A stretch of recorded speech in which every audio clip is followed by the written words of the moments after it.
Life की real story मैं आपको शेयर करता हूं और आप समझेंगे कि इससे बढ़िया क्या होगा। मई 2017 की बात है। मैंने एसलीपीएस मैंने ज्वाइन करने के बाद मैं कैंपिंग पे आ गया। मेरे पास जैगवार भी थी। मैं ये बात इसलिए बताना चाहता हूँ, सोचना कुछ। कैंपिंग पे भी था, जैगवार भी था। मेरा मन किया कि यार कोई दूसरी आईडी स्टार्ट की जाए, तो मैंने दूसरी आईडी स्टार्ट करने की सोची। तो फेसबुक वगैरह से मैंने तकरीबन नेटवर्क, मेरा total network A to Z जो भी बनाया वो फेसबुक से ही बनाया। फेसबुक वगैरह से मेरा कनेक्शन बना इंदौर में। इंदौर में कुछ लोगों से मैंने प्रोस्पेक्ट किया। मैं वहाँ इंदौर गया फ्लाइट से।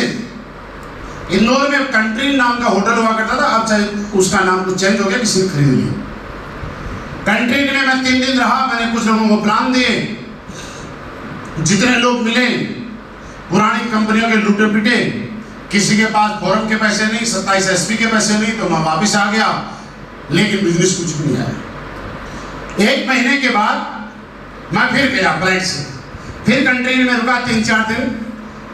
2-4 फोरम साइन अप हुए। 100-125 SP का पेमेंट आया। देखिए मैं ये बात क्यों कहना चाह रहा हूँ, आपको अगर लगता है कि आप किसी शहर में प्लान देने गए, आपको कोई रिजल्ट नहीं आया, तो आप ये सोचिए उस आदमी को भी इंदौर में रिजल्ट नहीं आया था, जिसके पास जैगवार भी थी और जो कैंपिंग अचीवर भी था, फ्लाइट से भी गया था और 5 स्टार होटल में बैठ के प्लान भी दिया था, उसके साथ भी एक आदमी ने ज्वाइन नहीं किया था। उसके सेकंड टाइम जब मैं गया, कुछ लोगों को मैंने ज्वाइन कराया, कुछ के फॉर्म भरे।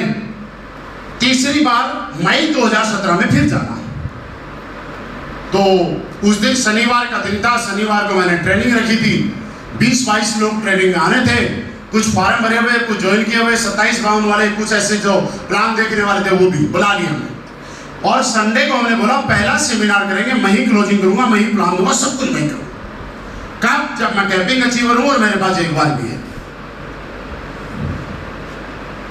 मैं 10:30 पे इंडिगो एयरलाइंस की मेरी फ्लाइट थी। मैं टर्मिनल 1 पे 10 बजे चला गया। 10 बजे ले जाके बस ने मेरे को फ्लाइट में बैठा दिया। 10:15 पे फ्लाइट रनवे पे आती है।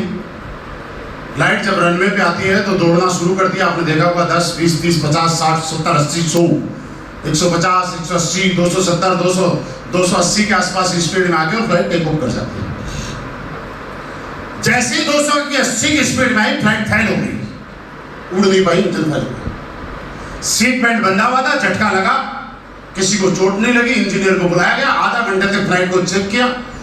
आधा घंटे के बाद इंजीनियर्स ने डिक्लेयर कर दिया कि फ्लाइट उड़ने में सक्षम नहीं है। हमारा सारा सामान इंडिगो के दूसरे एयरक्राफ्ट जो बराबर में खड़ा था धूप में, उसमें रखा गया। सेम सीट में हमें बैठाया गया और वो एयरक्राफ्ट 12-12:15 बजे दूसरी बार रनवे पे आ गया।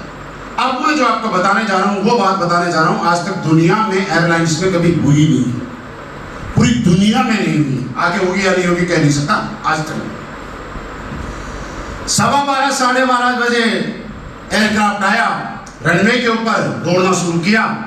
10, 20, 50, 70, 80, 100, 120, 150, 190, 220, 240, 270, 280 और जैसे ही टेक ऑफ करने वाला था सेम जगह फेल हो गया। आज तक पूरी दुनिया में एयरक्राफ्ट में कभी ऐसा नहीं। सेम जगह, सेम स्पीड में, सेम कंडीशन में आके फ्लाइट फेल। जनता तो जनता होती है, फ्लाइट में हल्ला मच गया। कोई जाके कॉकपिट को खोल रहा है, पायलट को बोल रहा है पहली बार आए हो। कोई बोल रहे हैं भाई साहब लाइसेंस दिखाना। कोई एयर होस्टेस को बोल रहे हैं हमें पिज्जा खिलाओ। कोई बोल रहा है हमें जूस पिलाओ। जाके लोग क्या करते हैं, फ्लाइट पूरी अव्यवस्थित होगी। किसी का फ्लाइट में कोई कंट्रोल नहीं। एयर होस्टेस बेचारी कोने में जाके खड़ी होगी, कोई सुनने वाला ही नहीं। कॉकपिट में लोग घुसने को तैयार हो गए। कोई जाके कोल्ड ड्रिंक निकाल रहा है, कोई कॉफी निकाल रहा है, कोई चाय निकाल रहा है, कोई पानी निकाल रहा है। 1 बजे के आसपास बस आई इंडिगो की, फायर ब्रिगेड की गाड़ी आई, एम्बुलेंस आई और हम सब लोगों को बस में वापस उतार गया। 10 बजे से वही घूम रहे हैं और हमें एग्जिट गेट पे वापस एग्जिट पे लेके आए। तो वहां पे 3-4 खाने की दुकानें हैं। वो सारी दुकानें हम लोगों के लिए फ्री कर दी कि जो मन करे वो खाओ। इंडिगो एयरलाइंस ने खाना मंगवा लिया, जितना खाना उतना खाओ। और सोचो 1 बजे हम लोग वहां खड़े खड़े नारे लगा रहे, इंडिगो मुर्दाबाद, इंडिगो। मैं भी लगा रहा 3 बजे कुछ लोग ऐसे होते हैं जो सुबह तैयार होकर सूट वूट पहन के जाते हैं। मैंने भी बहुत बार किया ऐसा, सुबह सूट पहन के तैयार होके गया, मैंने दिन में मीटिंग की, शाम को वापस आ गया, बहुत बार किया ऐसा। तो ऐसा ही हुआ, कुछ लोग थे जिनका पर डे का काम था, लेट हो गई तो उधर निकल चले गए 5-7 लोग जो भी थे। 3 बजे तीसरी बार 3:30 बजे हमें एयरक्राफ्ट के पास पहुंचाया गया। वहां पे लोग हल्ला मचा रहे, मैडम हमें कढ़ी चावल खाना है, कोई बोला दाल चावल खाना है, कोई बोला रोटी सब्जी गोभी खानी है। वहां पे वो फ्लाइट में पूरी फ्री कर दी, जिसको जो खाना है, काजू बादाम जूस कोल्ड ड्रिंक जो चाहिए, वहां लोग कोई पैसा नहीं क्योंकि लेट हो गए। खैर भगवान की दया से एयर होस्टेस आई, उन्होंने बताया सर जैसे आपने देखा ना इंस्ट्रक्शन देते हैं, ये कीजिए। बोला मैडम हमें याद हो गया, सुबह से याद सुन रहा है, याद हो गया, बोलने नहीं दिया हम। तीसरी फ्लाइट टेक ऑफ कर गई, मैं 6 बजे इंदौर पहुंचा। कंट्री में बैठे हुए जब 6 बजे मैं इंदौर पहुंचा तो लोग मुझ पर हावी हो गए, सर जब आ नहीं सकते तो टाइम देते क्यों? देखिए पहले दिन शुरू में लोगों में ना यही होता है, ये तो बाद में होता है महिपाल सो जिंदाबाद, पहले दिन तो कोई जिंदाबाद नहीं होता है, पहले दिन तो मुर्दाबाद ही होता है, क्योंकि वही आदमी उनकी जेब से पैसा निकाल रहा है। तो जिंदाबाद तो बाद में होता है जब उनके अकाउंट में पैसा आता है। कोई बोल रहा सर आपको नहीं पता, तो क्या बोले आपको नहीं पता, हम लोगों को कितना मुश्किल से लाए थे ट्रेनिंग के लिए। मैंने कहा सर मुझे सच में नहीं पता, वो तो कभी आए ही नहीं लोग, ऐसे ही लॉन्च हो गए यहाँ पे। सर आपको नहीं पता लोगों को कैसे कैसे लाना पड़ता है, कैसे कैसे समझाना पड़ता है। आप क्या समझते हो सर, लोगों को क्या जवाब देना पड़ेगा हमें? हमने बड़ी मुश्किल से बड़ा प्रमोशन करके लाए थे। मैं उनको समझा रहा हूँ मेरे साथ ये हादसा हो गया, ऐसा ऐसा हो गया। तो हमारी लॉबी में बैठे थे, वहीं पे बुजुर्ग इंसान बैठे थे समझदार, उन्होंने हमारी सारी बातें सुन रहे थे और सुन के बोलते बेटा बहुत बढ़िया हो गया। मैंने कहा अंकल जी रहने दो, क्यों जले पे नमक छिड़क रहे हैं? यहाँ हमारा धंधा खराब हो गया, बिजनेस खराब हो गया, लोग मुझ पे हावी हो गए, जो मुझे बुला रहे थे वही मेरे ऊपर टूट पड़ रहे हैं और आप बोल रहे बढ़िया हो गया। मैंने कहा बढ़िया कैसे हो गया, खराब हो गया। बोला बेटा एक चीज बता, फ्लाइट उड़ने के बाद फेल हो जाती 1 मिनट के बाद तो क्या होता? सोचो, टेक ऑफ करने के 1 मिनट के बाद अगर फ्लाइट फेल हो जाती, मिस हो जाती तो क्या होता?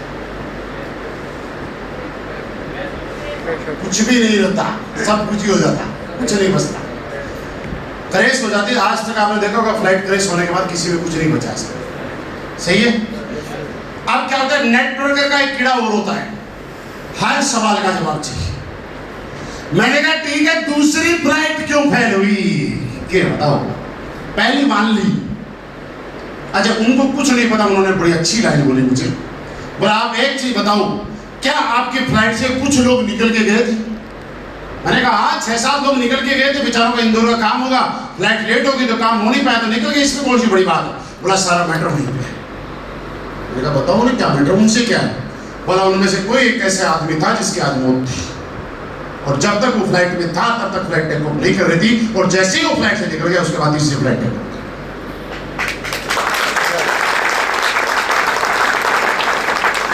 तो इसलिए मैं कहना चाहता हूं, मुझे लग रहा था कि फ्लाइट उड़ नहीं पा रही है, बड़ा गलत हो रहा है, तो सोच के देखो उड़ने के बाद रुक जाती तो क्या? इसका मतलब वो गलत हुआ कि सही हुआ? लेकिन शॉर्ट टाइम के लिए क्या लगता है,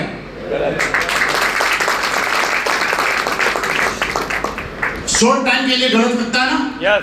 इसलिए आपको बताना चाहता हूं कि आप यकीन रखिएगा सर, आपकी जिंदगी में अगर कुछ भी आपके मन मुताबिक नहीं हो रहा है तो ये यकीन मानना, इससे कुछ ना कुछ अच्छा आपकी जिंदगी में लिखा होगा। अगर आपके साथ कोई ज्वाइन नहीं हो रहा है तो आप ये समझना कोई और अच्छा आदमी आपकी जिंदगी में आना चाह रहा होगा, इसलिए इसने आपके बीच में रुकावटें डाली।